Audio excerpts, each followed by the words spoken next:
Hi, Runner Story family. This is Allison Gilliard with Runner Story, where every story needs to be heard. And fueling our stories this month is our very own Gray Gilliard from Gilliard Tech Services. Guys, you know he does an outstanding job. Just go to our website at runnerstory.com. He has built that thing from scratch and he updates it all the time. Any visions that we have or updates we want to do, he makes it happen. So if you have been on the fence and you're wondering, can your website become a reality or can he fix it? Guys, go check him out at Gilliard Tech Services. You can find him on our website at runnerstory.com. You can also find him online at Gilliard Tech Services. And he is also on social media. Reach out to him. He would love to sit down with you, love to see what's going on and help your vision become a reality. And thank you, Gray, for all that you do for pouring into Run Your Story. Guys, I say it all the time that he loves Run Your Story more than I do, which is hard to believe, but he does. Like, he pours his heart and soul into it, and we would not be who we are without him. So thank you for editing the podcast. Thank you for always updating the website and going along with these crazy dreams we have at Run Your Story. So Gilliard Tech Services, guys, go check him out.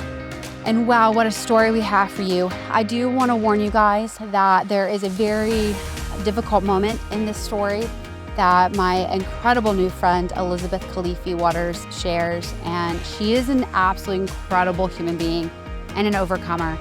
And in this story of hers, she's going to share a moment of being assaulted. And so I just wanted to go ahead and put that out there in case anybody that has gone through that, you may not be ready to listen, or you are like, you know what, I'm there, I can listen to this. I would encourage you to listen to it because Elizabeth didn't stop running. She changed her running habits and she shares those habits with us. So I hate that anyone has to go through this. I just, like, it makes my skin crawl knowing that we're just out running and Elizabeth was training and just doing her own thing. And in that moment, things changed. And so again, Elizabeth, absolutely incredible human being, guys. You guys are gonna love her. I love her. Like, she's amazing. And I'm so grateful to get to know her. Thank you to Faye Dawson, who introduced us and was like, you have to have Elizabeth on. And she's right. Elizabeth was incredible. Her story is extraordinary. And she's a 50-state completer, guys. Like, I'm telling you, she's the real deal. She's absolutely amazing. So you guys are going to love her. Listen to her story. But again, it's going to have some really difficult moments in there. But Elizabeth is an overcomer. She is incredible. And wow, nothing can stop her. That's all I got to say. Like, yeah. She is a goal of mine. That's just incredible. So thank you, Elizabeth, for sharing your story, for sharing your heart, for being brave and sharing this really difficult moment. And as I said in the podcast, I'm really proud of you. You just kept going, and that's a story in itself. So thank you, Elizabeth, for sharing your story with us. Thank you for your heart, and I'm so excited to see what happens in the future. All right, guys, lace up those running shoes, get ready, get set, and go run with my friend Elizabeth and her run story.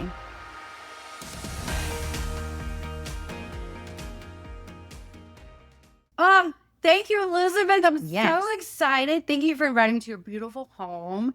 And I want to give a special shout out to our friend Faye, who got us connected. Faye Dawson, and was like, you have to interview my friend Elizabeth. So we've never met other than seeing each other occasionally at Carpe for running. Yes. As you're running with Faye in that group. Yes.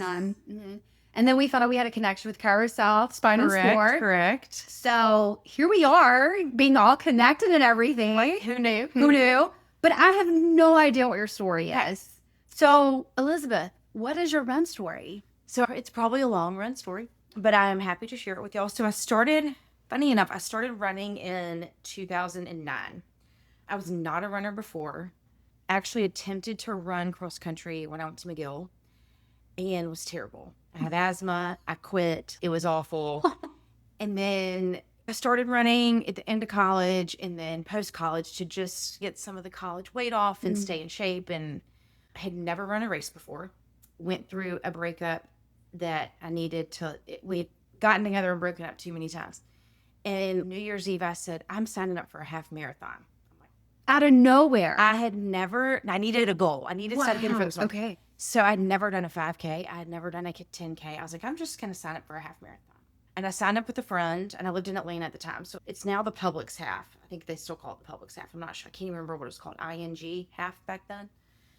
And I found a training plan online. I did Hal Higdon's beginner marathon. That was like my go-to for somebody starting.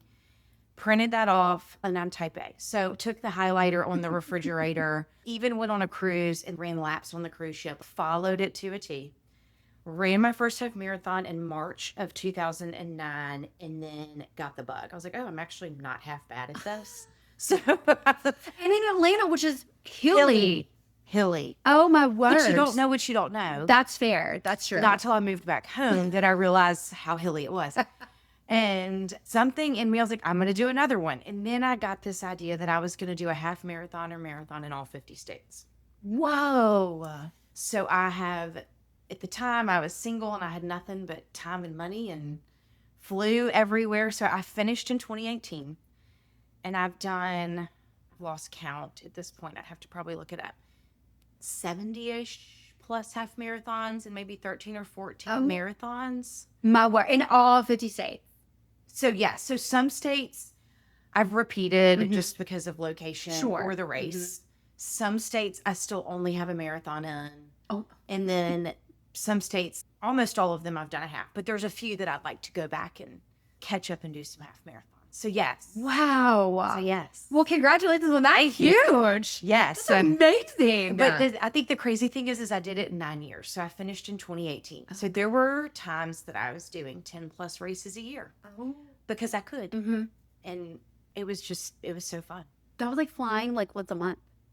Sometimes twice a month. Wow. But I lived in Atlanta for the bulk of it. I moved back to Mobile in 2016. And when you live in Atlanta and you have access to basically you can hop on a plane and get anywhere without a stop. And I did team and training back then. So I fundraised and met a ton of different people that way, lifelong friends. And that kind of really sparked it. That was my first marathon was with team and training. Wow. So that's the biggest part of where I spent the bulk of my running. And now I'd like to say my goals are to still do a half marathon or marathon once a year. But I have found that it is much harder living down here. It is just harder. And now that I have a child, it is also much harder to find the time to focus on just a running trip instead of taking a family vacation. Sure. Wow. Yes. That's incredible. Yeah. It was fun. It was the coolest way to see the country. And I think we do not give the United States enough credit. Sure. And I think a lot of us get stuck in our routines and our bubbles and the same vacation and doing the same thing year after year. But to go to states that I can guarantee people would never think to go to and in random towns. At the time, I had a blog. That since died. I don't now it's turned into podcasts. I don't blog as much anymore. And so I wrote about my training all the time. I wrote about all the states. And it was, my goal at the time was to do the best race and the best medal that existed to find the best one to do in each state. So there were times that maybe I wasn't doing the easiest one for my schedule. I was trying to do the best race for the state. Wow. So I tried to pick some of the top races just from social media to figure out what was popular and cool. That's incredible. Yes. Thank you. Wow. What was your favorite state to run in? It's so tough. There was a couple of different favorites. Okay. So I loved running in Sedona. So I ran in Arizona. It was so hard, but it was beautiful. And I went with one of my running friends from Atlanta right after I moved here. We met there and ran together. I loved running Boston. I was able to run Boston 3 times. So running Boston was a dream race. Other favorite state. I loved Montana. And then you'd be surprised. Like there were other races that were probably favorites more for the race, but not necessarily the state. Like you would not think. Like they have maybe better core memories or the experience. So because of the blog, I guess this kind of backs up. I became an ambassador for Noon. Oh yeah, electrolytes. Yes, this is way back when. And in 2012, I think that was what year we did it.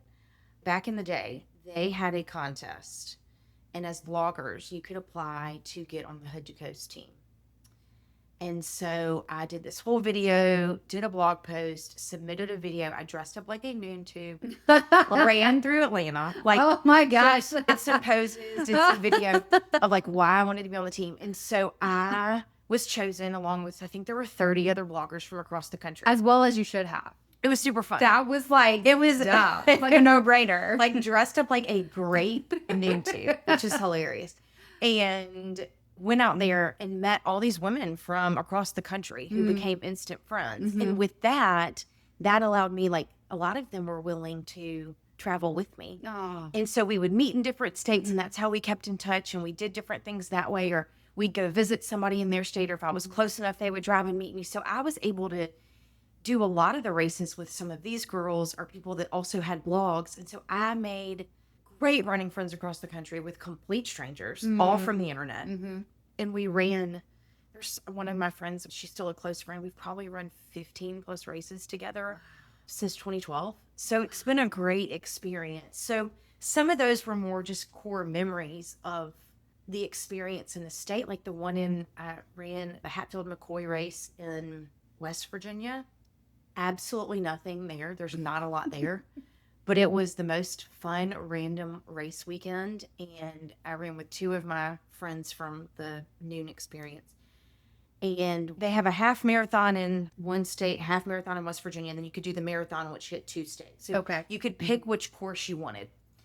And we chose the West Virginia one, and the 3 of us ran together, and we ended up winning. Like, they let me be the winner. They let me cross the tape and win. It was a small race. It was just a super fun experience and just a totally different, like, some of the smaller ones just have great local culture and great experiences. The Oak Barrel Half in Tennessee is another one that's near the Jack Daniels plant. And you get the metal is part of oak barrel. Like, they make a metal out of oak barrel. Like, it's what, yeah. So just, I did wine glass in New York, and that one is made out of glass. There's just a lot of really cool places. That's in Corning, New York, where Corningware is made. There's just so many random, it was a very, very fun part of life to travel. Wow. Yeah. Man. So let's skip forward a little bit, because you had, as part of your run story, is it almost got taken away from you. Yes. So if you're okay with it, let's talk about it. Okay. So I lived in Atlanta for the bulk of this, a bulk of my running, I should say, my early running years. And I would come home and train, but I really didn't have a running route. So I was home for Thanksgiving and decided to go on a run at Cottage Hill Park just because it was convenient. Like, I knew the loop. Sure. And I was out for a longer run and thought, well, I know Regency Oaks, I'm going to go hit the neighborhoods and then pop back in to the park. And I didn't realize it at the time. I was by myself. It's probably 9 a.m. on Iron Bowl Saturday. And maybe a little earlier.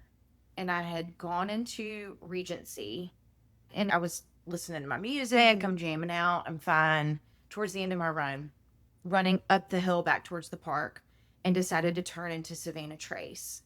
And for those that aren't local, it's not that far from the park. And I heard footsteps behind me, and like runner's instinct, I thought, move to the side. Somebody's right behind me. They're just faster than me. And I turned around, and a man, much larger man, came up behind me and grabbed me in a bear hug and started rubbing his hands all over my body. I'm screaming for help. No one is coming out of their house, like screaming bloody murder for help.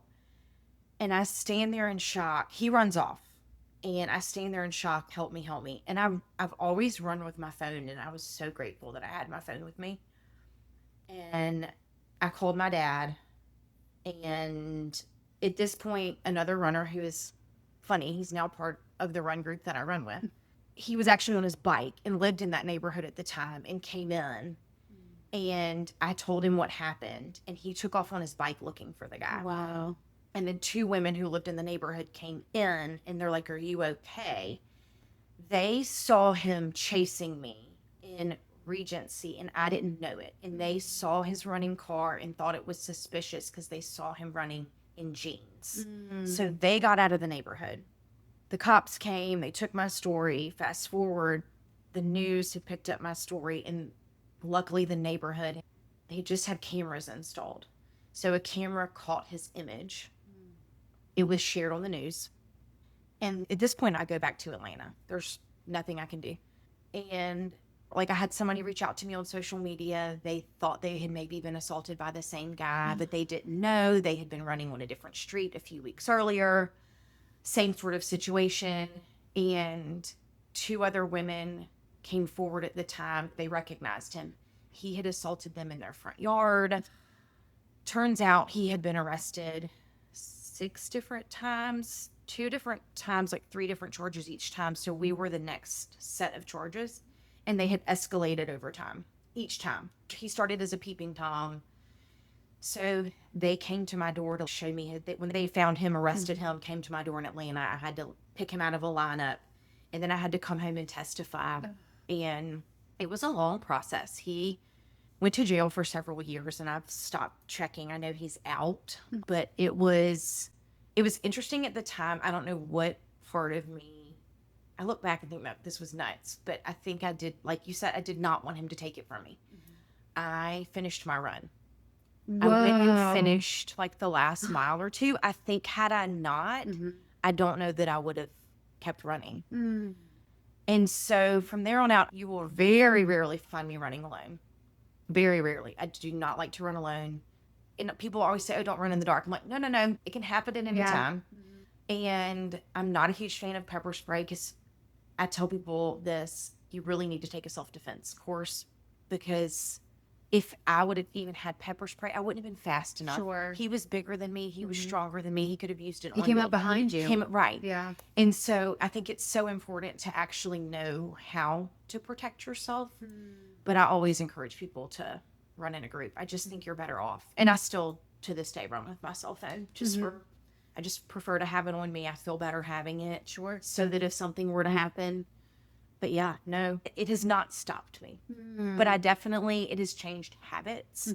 And I always encourage women, especially when you continue to hear stories and they've all been alone in that. And I get it. Not everybody has the ability to have a running buddy or run with a friend at all times, but having either a tracker app so that family can follow you and know where you are, and just always be aware of your surroundings and don't do the same route twice. Those are, or not twice, like just change up your route so you don't have a habit if somebody is following you and you don't know, and they can pick up on your habits. So yes, but still running. It did not stop me. Kept going. Wow. You hit on such a crucial point, and that is that you did everything right. You were broad daylight in a park in a neighborhood. People are out and about. And it's one of the reasons why we like running in the area that we like running in, because no matter what time of day, there's always somebody out in the neighborhood that, and I hate to say it, but I feel really safe in that neighborhood because there's always somebody out.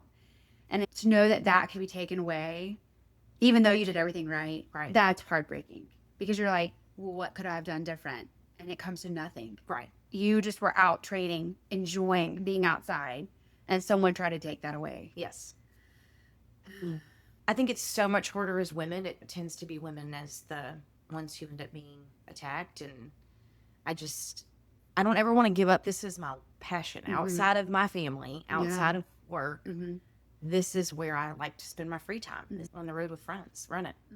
So I won't give it up unless an injury takes me out. Can I just say how inspiring you are, because you said, I kept going. I changed my habits, but I kept going. So this leads into, what are some lessons that you've learned from running? So lots of lessons. So I think for me, that's it. Like, I have never quit.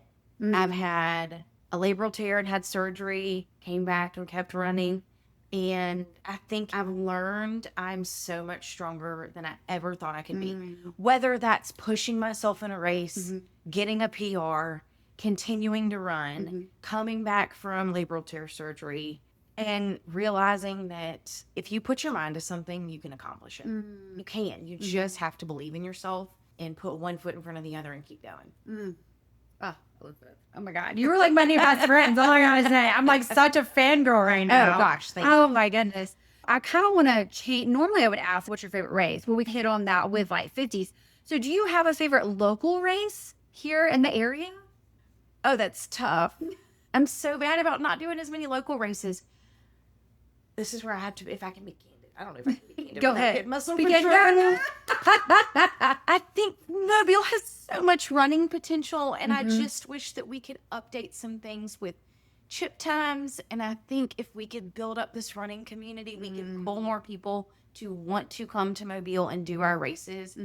I did the Azalea Trail back in the day, and it was a bigger race, and there was such a bigger crowd for it. And I think there's so much potential with the Azalea Trail, and I love Firstlight. I haven't been able to do it the last few years because of injury or work schedules, but I love what that race is, and I love the medals and the prizes for placing, and I love that Larch makes them all. It's like the most meaningful thing. I think those are probably my two favorite races.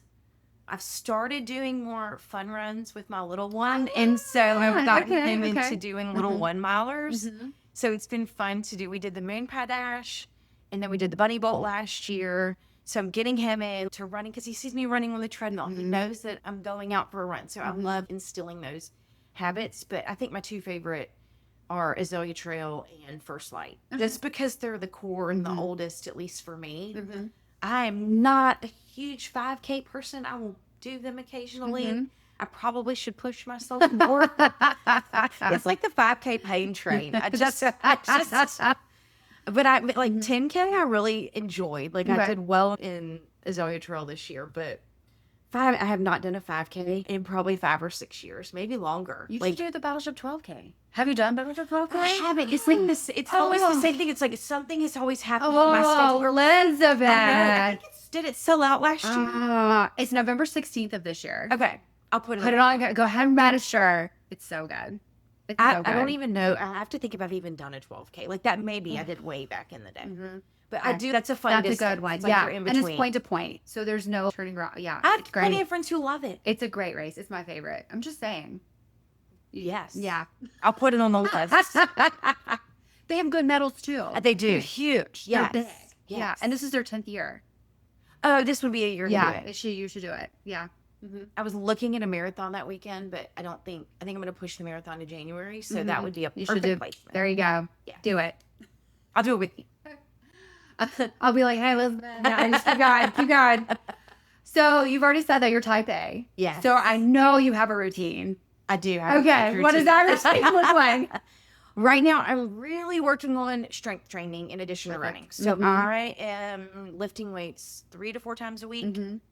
And then I'm only running 3 days a week. Okay. Which sounds nutty to some people. I actually did a training plan last year that was more like a run less, run faster. And when I was working with a guy at the time, and I thought his plan was nuts. And it was short and it was modified.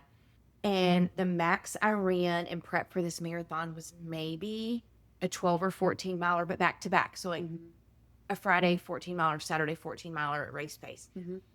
And so that was a fun training plan. But right now I'm doing speed work on Tuesdays, and I typically run Thursdays and Fridays or Thursdays and Saturdays.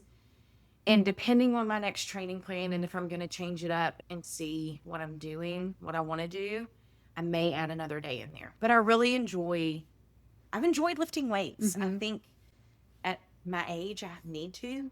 Oh, and it makes all the difference in the world. It does with running. I think so I'm so much stronger. I realized it when I did the Azalea Trail, how much stronger I had gotten. And I did the Bayou Half Marathon in December. Same thing. I surprised myself, but I really attribute more of it to weightlifting and less to the running. Just, I think it makes you so much stronger than you really realize. Absolutely. You cross the finish line, you're done with the race. Anything that you do routine-wise for that? No. Isn't that crazy? No. Depends on who's there. Okay. And what's happening at the race. I'm definitely going to do a quick walk, grab some water, grab a snack. And depending on the race, I may get out of there and just be done. But if they have a post-race party, I like a post-race party. Yeah, girl. And if it's a bigger race, I'm going to find brunch. Yes. That's like the must. Yeah. Okay. Yeah. I like it. I like that. All right. You've already said that you run with your phone. Yes. Okay.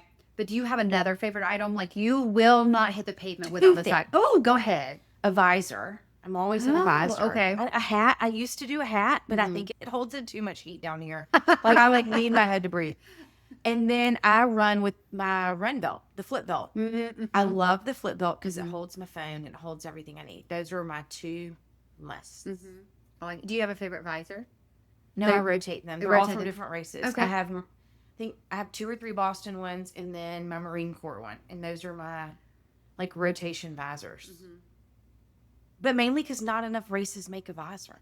So, see, I love visors, but I get sunburned so easily. So I have to wear a hat because the top of my head would just sunburn. Yeah. So I'm running in the dark most of the time. True. Okay, that's fair, but still. So no, I haven't really thought for race day I still wear a visor, but no, just need to get you the spray sunscreen. I think it's that free powder. You can powder. You can. Yeah, the things that we'll do. Yeah. Powder your. Maybe I could just throw some glitter up there too, and be like, just wetting some. That's great. Let's shift to shoes. Yes. Okay. So, favorite running shoes. Type A creature of habit. I've been in Brooks for so long. And I've told Aaron at Run and Try that. It's not broken. I don't need to fix it. I'm just as content in my Brooks Adrenalines. And I don't even know what. I usually can get 2 or 3 pair in a color. So, I can, before they change the number. When I don't even know what number we're on at this point. But that's what I've been in. I think I've been in Brooks for probably the last 10 years. You just walk in and Run and Try. You're like, I'm here for my adrenaline. Like, I just know what I need. Just give me the next color wave. And even then, I don't even care anymore what color they are. I don't care how obnoxious they are. Yeah, no, Brooks, on the way. So now I have to ask, since you said that you're type A, do you match your running outfits to your shoes? No. Oh. I know. I can't. It's too much. Yeah. I think old me would have. Okay. I love a running outfit. I love a running theme. Back in the day, I don't even know that I wore the same outfit to a race because I was so much wanting all I know. Or I would even dress up and do themes. I had sparkle skirts, like Flying Pig. I legit dressed up as a pig. I did. I know. I did. I had like pig ears and a pink sparkle skirt, and I put on a pink tail, pink tank top. Oh my gosh. And then we did the Garmin half, which is the Wizard of Oz one. Okay. In that race, actually, we really did have hail and thunder. I felt like I really was in the Wizard of Oz during the race. It was bizarre. The weather was awful. It did all the things. And I dressed up as Dorothy, and my friend dressed up as Glinda. So same thing, sparkle skirt, put my hair in pigtails, did all the things. So I would do a theme. Okay. I'm here for a theme. But I don't care about my shoes. Okay. Which is bizarre. Yeah. You would think. I did. That's what I was like, I gotta know. Yeah, no. Okay. All right. Fair. Because they're so obnoxious now. The colors are, well, you could get the most random color wave. And that's it's a lot of work. It's too much work. Too much work. Got it. So for longer runs, how do you fuel? What do you take with you? So typically the running group I run with, we'll stop and just get Gatorade somewhere. I have Noon with me. I cannot think of that powder that I put in there that gives you a little bit of extra carbs. I have a whole thing of it in the kitchen. I still, again, a creature of habit. I like Huma gel. Okay. And I've tried the Martin gels. Those are hard to get down. But I'll go every other on those. And then I'll even change it up and do scratch chews. If I'm doing a long race, like in a marathon, I can't eat the same thing. Sure. So I like to have different things to change up the texture throughout the race or change the flavor, because otherwise I start to feel sick off of the same thing when you're running at that much effort. So those are my top 3 or 4 That's good. things. Really I just good. changed them. That's a really good answer. You've shared a couple of running memories already, but do you have one that's like a core running memory? Like it just, when you think about running, this just makes you smile. Oh, I have so many. That first Boston Marathon was for sure a highlight. And I think my first BQ, I did Bayshore Marathon. I qualified in New York, but by 9 seconds. So I knew I wasn't going to get in. So I picked the Bayshore Marathon, which is up in Michigan. It's absolutely beautiful. And we rented a house with a bunch of friends. There were probably 8 of us running. We went for a long weekend, and one of my girlfriends was going to pace me. And so I think I taped my watch. So I had no idea. Like, I just depended on her and how I felt. And she would keep me updated. And I ended up with a huge PR. I want to say a 10-minute PR. Whoa. Like, best race of all time. Knocked it out of the park. Wow. Like, that memory of, like, finally getting there. And this is after the assault. This is after my hip surgery. This is after all the things. Sure. And so to have it all come together was a pretty big memory. Absolutely. That was a good one. Yes. Do you have a favorite pre or post race meal? Pre-race is also pretty boring. I think so. I have a sensitive stomach. I feel like you have to eat what you know works for you. And if you're gonna go for a run, like a long run, it's typically a gluten-free bagel or I make homemade Pop-Tarts. So I know.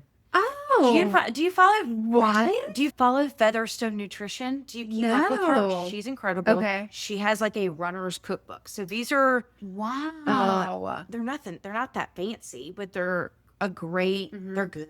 So she has great recipes. Okay.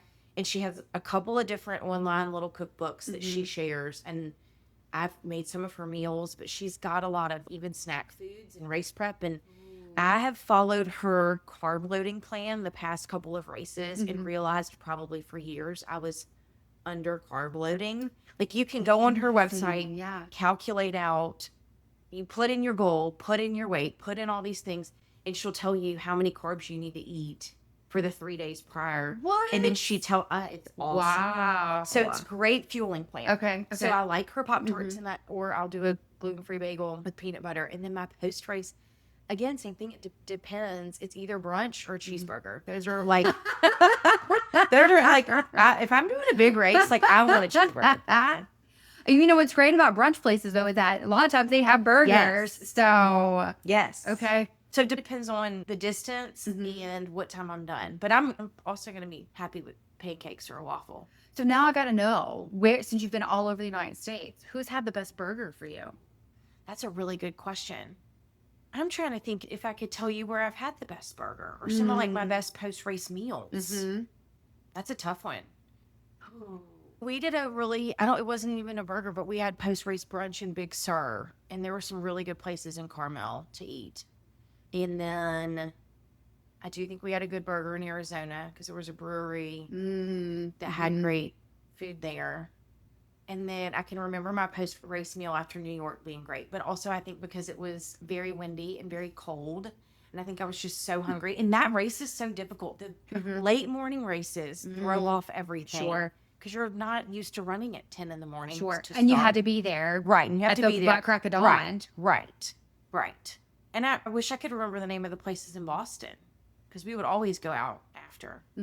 No, I don't have a specific place. Isn't that sad? No. But now I feel like you should just restart it. I should. And then you're like, I'm going to go back to 50 states and now you're for the best burger, the best brunch place. That could be in a block for you. Oh. If only I had the time. If only. So you mentioned that do you still run with music? If I'm by myself, Okay. I will maybe put it on speaker. Okay. Or I'll put one AirPod in. But I think, again, I sometimes wonder if it's like the older you get, the more I enjoy my silence. Now, during a race, I want music. Sure. It's 100% I need to pump it up. I have a Peloton treadmill. So when I'm training on that, they're talking and playing music and they keep you entertained. Yeah. But for the most part, I couldn't tell you last time I ran alone. So no, it's great. Other than like a treadmill. Sure. So what is your running jams? What's that playlist like? Total mix. And I just add to it race after race. It's a mix of probably some 90s hip hop. There's country on there. I have a decent amount of songs that I try to have like beats per minute. There used to be all these apps that so many things back in the day that I feel like I used for running that would tell you like what were good running songs or just I still have some old school motivators on there. Running Down a Dream or Kelly Clarkson, Is It Stronger? Like all these old school, like I say old school, they're probably 10 years old. Obviously Running Down a Dream's even older, but older like female jams, like empowerment songs. I don't know. That sounds so random, but I love it. That's like still great. some of the things I use. Yeah. But there's a mix. There's some current. There's some T Swift. There's country. There's, like I said, I think some Dr. Dre and Snoop Dogg. I think It's great. that way it changes it up, and I don't know what's coming. Yeah, absolutely. That's fantastic. It's random. It's great. Let's shift to recovery because having had an injury as well, what does recovery look like these days? Do you have a favorite recovery tool? I'm still a fan of the foam roller. Okay. I do a lot of Peloton. They have a foam rolling quick class, or I'll do their stretches. Oh, their mobility classes are phenomenal. Yes. And I am good about taking You're preaching to the choir. I know better. I feel like I live with Molly Nelson and PT, and I love to get dry needled, and then I'll go to the chiropractor. But I try to stretch and foam roll, but I'm still the old school foam roller. And then I do have my legs. What are I think in my recovery the compression legs. Compression legs, yes. Yeah. Normatec. Yes. So I do have Normatec. So when I'm in heavier training, I'll get a Normatecs, but I'm in an easy 20 to 25 miles a week right now, which is my happy place. Yeah, well, it's survival mode right now. Right now it's survival mode. The heat is just... Okay. We talked about a favorite race. Do you have a race that you were like, man, if I could just go back and redo it, or I will never go back and do that one? So my leg really gave out. My hip had been bothering me, and I think it hit its final straw in the middle of the Austin Half Marathon in Texas. So that was a bummer race. Pulled off to the side in tears to get to the finish. So I finished, not with the time I wanted. I still have not done another Texas race, so I would love to go back. Texas deserves another shot for sure. And then some of my early races, I did a fair amount of rock and roll races when those were really popular. And looking back, I'm like, they were great to begin. They were a great beginner race that I know more now. So I'd love to go back and do another race in Illinois. That's when I'd be happy to do another Louisiana race. I did rock and roll New Orleans probably 5 times, but that's the only one I've done. And we're so close. So I wanted to do Louisiana. in January. I'm contemplating. It's so okay. I've done the half and I've done the quarter marathon. Okay. Because I'm not a fool. Okay. I've done one full. I'm not like you. I'm not an overachiever over here. I've done one and done marathon. But let me tell you, and you like a good after party, chef's kiss. And I'm telling you, something about when you turn at that finish line of the half and the quarter marathon, all that, even same for the marathon, and you turn and you see the Capitol building, it's like you're in this photogenic moment. Yes. And you're like, this is amazing. Okay. So I 10 out of 10 recommend. Have you done Houston? No. Okay. But those are usually the same weekends. I know. You see where my head's at. I've been looking. Yeah. Yeah. I've been looking. It's so good. So. Okay. And there's been a lot of people from our area that have gone and done both. And then there's been a lot that have qualified for Boston that have went out Louisiana and ran that. That's my thought. And it's drivable. And it's just, that's what makes it so easy. It's one of my favorites by far. Good to know. Good to know.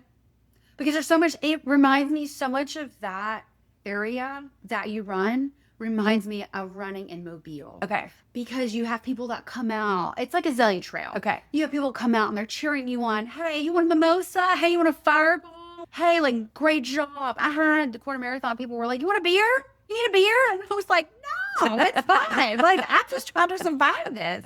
But it was just so fun. There's so much to look at. And again, so much of Louisiana and Mobile, the area, they're sisters. Yes. Look so similar. So it really was this feels like home. Okay. And I just love that feeling when I go somewhere and run of this feels like home. Okay. And so that's a great place to run. So it's on my list, and I still have not done the race in Biloxi. The Mississippi Gulf Coast. I know.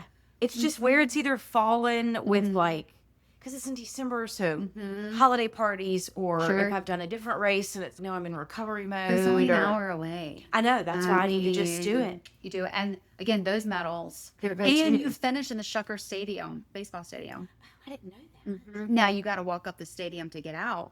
Okay. But it's good. It's just something about you turn in and you're like, I'm running on a baseball stadium. I'm running on the Browns. Okay. So it's pretty fun. And it's also a good after party. So I'm putting them on they're going to they're going to be on the list. There you go. So, and that's the point. They'll shuttle you and then you're right there. So, I mean, now I will say that when the weather's always unpredictable. That's been a hesitation. This may sound nuts because some people might love a point to point. I don't love a point to point as much. Grandma's Half Marathon is a prime example. It's you can see it. You can see the finish for so long, and you're so far away. I'm almost better winding. I almost like to leave and run through neighborhoods and not really know where I am versus I can see the finish line miles and miles and miles away. Kind of like running along the water for miles and miles. I'll give you that. Miles. That's what Mississippi Gulf Kind of Coast boring. is. Like I said, you're looking at the water, it's fine. Because you get, there's other people, Right, you get your right. zone, it's fine. But then you go up the ramp that's by the Beau Rivage, and you're like, That's okay, no joke. and that's, you're almost to the end. Okay. And you're looking, you're like, there's people cheering you on from the stadium because they can see you running up the ramp trying to survive. Okay. And then you come back down, and then you run into the stadium. So it is a little boring per se that there's no turns until the end. But it's great if you're looking to run fast. Yeah. Oh, 100%. Yeah. And like I'm running the half, and the full, they're coming. And I'm like, you go, buddy. Good for you. I'm just trying to survive this. Yeah. The weather there, though, it's here. It's so crazy. It's so unpredictable. It could be 90 degrees or it could be or it could 30. be raining. Or you could hit all of the elements in one day. And all the headwind. And you're just like, what is happening? Yeah. Yeah. But they're two good races. Once again. I have plenty local. It's And the just swag is great, too. I'm not going to lie. It's very good swag. Okay. And the medals. I know. That's all I got to say. I need to just bite the bullet and You do do. a few You more. should- yeah. Mm-hmm. I know. I know. So speaking of all this, Yeah. so somebody that's listening may say, wow, like I want to get started in running, but I don't know where to start. Or I'm afraid as a female to get out there and start. What is a piece of advice? Or somebody that's coming back from an injury, what is something you would tell them? Like where to get started? I still go back to my good old Hal Higdon. I love his beginner program, like Organoin, Runkeeper, or I think in this day and age, I think you could probably use Chat GPT and say, give me a beginner half marathon training program or 5K. Even Peloton has training programs or couch to 5K type programs. There's an easy way to start. It just is one foot in front of the other, and don't get overwhelmed by the big picture. Just look at it day by day and take it, and don't beat yourself up if you miss a day or have to rearrange your schedule or skip. But I think all the little things are important, like you and I said, like the prehab, doing the stretching before, doing the stretching after, making sure you're lifting weights. I look back and I think I've had numerous injuries, ankle injuries, glute injuries, left and right, and it's just doing the PT, the little activator type things, I think help beginners. I think it's easy to get hurt quickly if you're not starting out slow. Like don't go out guns a-blazing. You can start with the walk run and get comfortable with that before you bite off a 3 or 4 mile run. I think there are some people who just are ready to hit the ground, and I'm like, no, it's okay. Start slow. Don't get overwhelmed. You're going to hate it. And don't beat yourself up if it doesn't go exactly as you think it should. Oh, that's so good. And one of the things that I've learned, as you've already mentioned, about the importance of strength training is that I've already said I will never again not strength train. Because when I stopped and I was just pickleball or running, that was all I was doing. And then I just kept getting injured and had a really bad injury. And I was like, we got to get back to strength training. That is key and it's so important.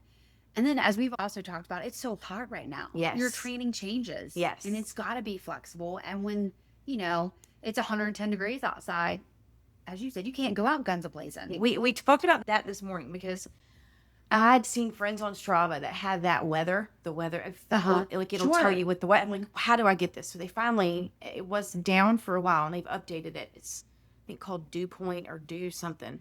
It's $5.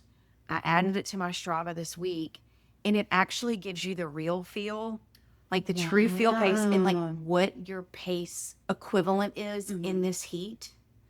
And it makes you like, you're like, okay, I'm not that slow. It's just, it's so impressive that don't beat yourself up because you're going slower. It's your body's adjusting. Absolutely. And so I love this new little feature because it's actually, no, you're not doing half bad. It's just, it's hot outside. Yeah. So it gives you the real feel and what your real pace is. And that's called what? What's the app? Dude, it links with Strava. Okay. So Okay. it's like Dew Point or I'd have to go back. I can look it up and see. And it was $5 for the year. And so now I've had it for my past 2 runs this week, and it has told me my pace. Wow. And it's been a 4 out of 10 outside, stifling. Yeah. What it says, literally, stifling. You don't say. Feels like 81 outside. I can't even breathe right now. Right. Like, we're all just trying to survive. Yes. That is great. I like that. Okay. I went to Runkeeper and I was like, we're going to go back to the basics just to get through the summer because it's so hot. And if I don't have a training plan, then I'm be like, I'm not running. So I'm like, we're going back. And it's been great because I'm like, I can do something for 30 minutes. Right. And not feel. Well, and that's why I pushed my race plan. Like, I think had I signed up for a marathon, I would have suffered through it. And then now that it's gotten warmer, like maybe I want to do it in January. Oh, yes. Like I'm not quite ready yet. But the coach I used last year, I mean, he said that it is really hard to train for a fall race here. Sure. Because it will beat you up training in this heat. And he even says the same thing, like survive. Yes. Go on some basic runs. Don't kill yourself with speed work in the heat down here. I do it on the treadmill. Yeah. And you just have to adapt. But I actually like doing it on the treadmill because I can hit my pace and lock and load. And like, I know I'm hitting it versus doing it on a track. And I was like, again, feeling miserable in the heat. Yeah. So that's okay. Yeah. Okay. That's really good. I like that. When it gets hard, when it's hot, when you want to quit, do you have a mantra? Do you have something that you tell yourself to keep going? I've had family and friends during races and finishes, and I think having them there, knowing, especially with my little one, like knowing how proud he is, that is much more my motivator at races. And so having him out there with the sign and him seeing me push and him being so proud for the medal or he thinks I'm winning. Absolutely. And so it's great. And so that's been really fun. And for now, I don't know that I even have a day-to-day mantra. I think it's just a habit. I think after this many years, it is just a habit. If I don't run or I don't exercise, I feel off. This is my running is my stress relief. It's my girlfriend time. That's my me time. So at this point, it's a habit. I don't have a lot that keeps me from it. Okay. That's good. Hey, that's great. No, I love that. Some might call it an addiction. No. Hey, there's worse things to be addicted to. Right. I say it all the time. I'm like, if I'm addicted to running and exercise, there are much more worse things. Absolutely. But it is like how I need to start my day. You're also like, and no one got murdered today. Right. You're welcome. Like, we're all done. That's Yes. right. Absolutely. Mama's got to go for a Yes. run. Yes. Absolutely. I love that. I love that so much. Let's talk about a favorite length to run, whether it's a training run or race day. Do you have that chef's kiss mileage that you like to hit? These days, my happy place is I love a 10-mile run. Okay. That's my training run. Most days we do 6, but I like a 10-mile on the weekend. Because that way, if I do just want to go, let's say I found a half marathon next weekend on a whim. I said, oh, I know I can do it. If I have a 10-miler on my schedule, I know I can do it. But my favorite distance will forever be a half marathon. Wow. Okay. It's not the marathon. It's the half marathon for sure. Way less recovery. Oh, yeah. You still can enjoy the day. Right. Yeah. Right. Absolutely love it. When you're not running, what fuels you? What are you passionate about? I love spending time with my family and traveling. So when I was able to combine the two, that was really the travel and the running. I think that all of the running travel led to a continuous travel bug now. I love to explore the country and the national parks and spend time with my family. And it's still exercise. I'm still into strength training. I love spending my time doing that. And I would tell you I love to be in the kitchen, but my husband is a great cook. And so he is now taking over that. Except for when you make Pop-Tarts. Right. Well, actually, he even helps with that. Oh, there we go. So better. I mean, he is a great chef, so I'm spoiled in that sense. But I do like to spend time in the kitchen, or if I can. Okay. Any final words of wisdom, Elizabeth? Go out there and have fun. Go see the world. Go see the country. I can't say that enough. We get stuck in a rut, and it is hard. It is hard to logistically plan the trips and do the travel.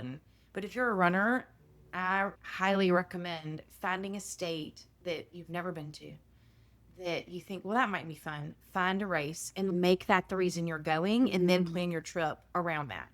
If I was in a city, I would still try to do a tour or see something cool about the city, or find a great restaurant or the great burger place or breakfast place and do the things in the city, but the race is what took me there. So I highly recommend doing a travel race and getting out of our bubble, even out of the Southeast, and going somewhere super fun. And you're like, oh, I want to go to Napa. Well, I'm going to do the Napa half marathon, but I'm going to make a trip out of it, right? And like that sort of thing. So go see the country. It's a beautiful country, and I think we take it for granted. Absolutely. Elizabeth, this has been so much fun. Again, I'm so grateful that Faye was like, hey, you got to get to know this girl. And then we found out we have another mutual friend, Carrie. And so yes. I'm just so grateful that I got to know you and your story. And thank you for keeping running. Thank you. You keep going and for what you bring. Thank you for having me run. It's been so fun to chat.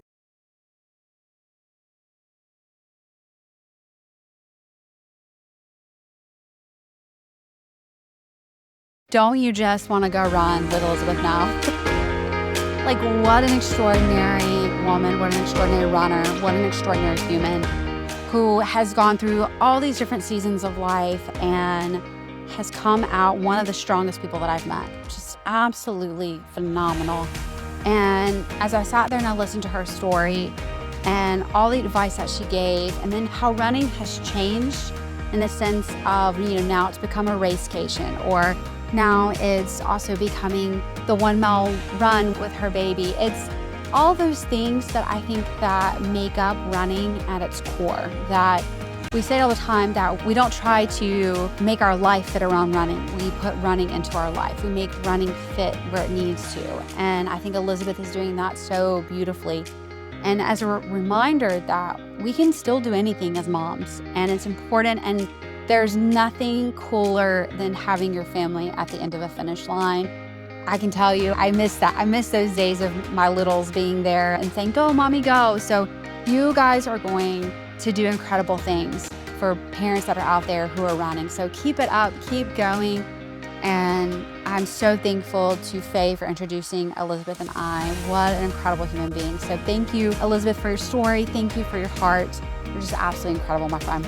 And again, thank you to Gilliard Tech Services for editing our podcast, updating our website. Guys, go see the man. He's absolutely incredible and has a heart of gold and loves helping people's visions come to reality. He knows how important the internet is. He knows how important your website is. So he absolutely loves working from scratch or updating what he needs to. So he is the man with a plan. That's all I got to say.